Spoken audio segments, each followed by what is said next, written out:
Hi friends, जो भी students Nepal में एडमिशन लेना चाह रहे थे इन देयर एमबीबीएस कोर्स और बेसब्री से इंतजार कर रहे थे एमईसी के रजिस्ट्रेशन ओपन होने का, उनके लिए एक इंपॉर्टेंट खबर है।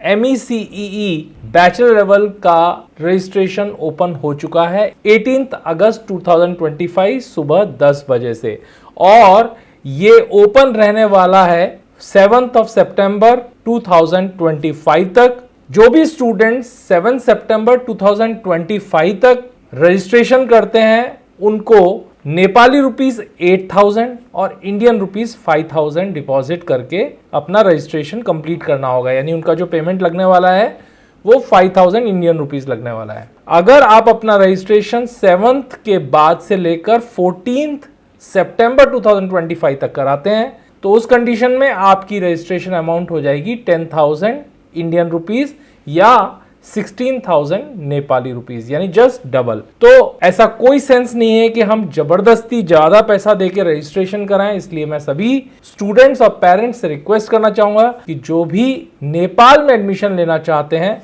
उन सब के लिए ये गोल्डन अपॉर्चुनिटी है और इस अपॉर्चुनिटी को मिस ना करें। अगर आप इंडिया में यूपी, बिहार, हरियाणा किसी और स्टेट की भी काउंसलिंग में पार्टिसिपेट कर रहे हैं लेकिन आपका स्कोर 350 से कम है तो बहुत चांसेस हैं कि आपको कोई अच्छा कॉलेज यहां ना मिले, और अगर मिलता भी है तो जिस तरीके से पिछले साल और इस साल लगभग सभी स्टेट्स के अंदर फीस में बहुत बड़ा इंक्रीमेंट आया है, तो हो सकता है कि आपको जो कॉलेज मिले उसका बजट 90 लाख या इससे अबव जाए, और इस वजह से बहुत सारे स्टूडेंट्स के लिए ये बजट अनअफोर्डेबल हो जाता है। उन स्टूडेंट्स के लिए नेपाल इंडिया के बाद सबसे अप्रोप्रिएट ऑप्शन होता है, क्योंकि नेपाल में आपको वो सारी चीज़ें मिलती हैं जो इंडिया के मेडिकल एजुकेशन मिलती है, यानी उसी तरीके के मेडिकल कॉलेजेस, साथ में टीचिंग हॉस्पिटल, पूरी की पूरी कोर्स इंग्लिश मीडियम में, कोर्स ड्यूरेशन एग्जैक्टली इंडिया की तरह 4.5 ईयर्स, 1 साल का इंटर्नशिप आपको करना होगा, और उसके बाद अगर आप NMC गजट के हिसाब से देखते हैं तो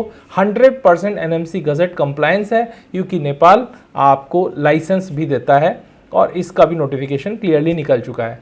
अब यहां पर एडमिशन लेने के लिए आपके पास 2 प्रोसेस हैं। या तो आप वहां पर एंट्रेंस एग्जामिनेशन दें जिसको मार्क किया गया है कैटेगरी 1। कैटेगरी 1 में अगर आप रजिस्ट्रेशन करते हैं तो आपको एंट्रेंस एग्जामिनेशन के थ्रू जाना होगा। ऐसे कंडीशन में अगर आप एंट्रेंस देते हैं और एंट्रेंस क्वालिफाई करते हैं तो आपको गवर्नमेंट और प्राइवेट दोनों ही मेडिकल कॉलेजेस मिल सकते हैं। लेकिन जो स्टूडेंट्स अगर एंट्रेंस एग्जामिनेशन क्वालिफाई नहीं कर पाए तो फिर वो ना तो गवर्नमेंट कॉलेज के लिए एलिजिबल होंगे ना ही प्राइवेट मेडिकल कॉलेजेस के लिए, यानी कि वो प्रोसेस से बाहर हो जाएंगे। इसमें कैटेगरी 2 है जो डायरेक्ट एडमिशन, या जिसे हम कहेंगे कि not through the entrance process जा रहे हैं। ऐसे स्टूडेंट्स के लिए कैटेगरी 2 उनको फॉर्म में भरना होगा, और ये स्टूडेंट्स डायरेक्टली अपना नीट स्कोर जिस भी कंट्री से वो आ रहे हैं, स्पेसिफिकली अगर इंडिया की बात करें तो जिन स्टूडेंट्स के जनरल कैटेगरी में 50 परसेंटाइल मार्क्स हैं, यानी इस साल 2025 में 144 मार्क्स जिसके भी हैं, वो स्टूडेंट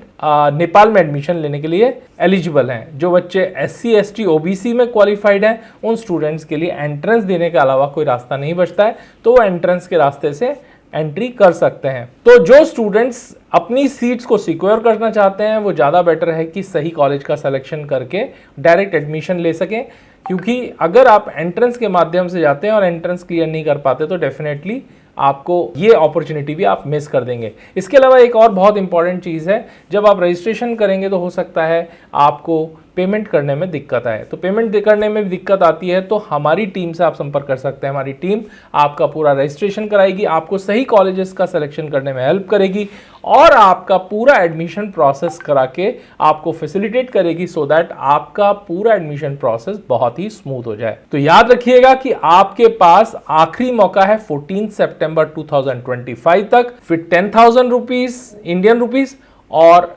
7 सितंबर 2025 तक आपके पास अपॉर्चुनिटी है with 5,000 Indian rupees registration fees. अब बात करते हैं एलिजिबिलिटी की। तो आपके पास नीट क्वालिफाइड होना चाहिए in general category, that is 144 marks. इसके अलावा फिजिक्स, केमिस्ट्री, बायोलॉजी में इंडिविजुअली आपके 50% से कम नंबर नहीं होने चाहिए, और टोटल एग्रीगेट भी 50% से कम नहीं होना चाहिए। इसके अलावा अगर आपका CGPA 2.4 या इक्विवेलेंट है तो भी आप एलिजिबल हैं। अब इसके लिए आपको क्या क्या डॉक्यूमेंट्स की जरूरत है ये भी नोट कर लीजिए। आपको जरूरत पड़ेगी ई आधार कार्ड की, इसके अलावा एक passport size recent photograph, scan copy of your signature, और आपको ट्रांसक्रिप्ट या मार्कशीट की जरूरत पड़ेगी 12th स्टैंडर्ड या इक्विवेलेंट जो भी आपने कोर्स किया है उसकी। इसके अलावा आपको जो आपने अमाउंट ट्रांसफर किया है उसका ट्रांजैक्शन नंबर भी मेंशन करना होगा। याद रखिएगा कि जो भी आप स्कैन करके इमेजेस अपलोड करते हैं उनका साइज 200 किलोबाइट से ज्यादा नहीं होना चाहिए। तो किस तरह से नेपाल सबसे अप्रोप्रिएट ऑप्शन है और इंडियन स्टूडेंट्स के लिए अगर उनको इंडिया के private medical colleges UP, Bihar, Haryana जैसे स्टेट्स में नहीं मिल पाता है और उनका बजट भी कम है, साथ में नीट स्कोर भी कम है, तो उनके लिए नेपाल सबसे बढ़िया ऑप्शन है। और इसीलिए अगर आप इससे रिलेटेड कोई भी इंफॉर्मेशन चाहते हैं आप नीचे दिए गए नंबर पे हमसे संपर्क कर सकते हैं। तो ये था पूरा अपडेट अबाउट MECE रजिस्ट्रेशन। अगर आपसे रिलेटेड कोई भी इंफॉर्मेशन चाहते हैं तो कमेंट बॉक्स में लिख दीजिए या फिर आप पर्सनली भी फोन करके बात कर सकते हैं। वीडियो पसंद आया तो लाइक कीजिए, शेयर कीजिए और चैनल को सब्सक्राइब कीजिए जिससे कि आने वाले वीडियोस के नोटिफिकेशन भी आपको मिल सके।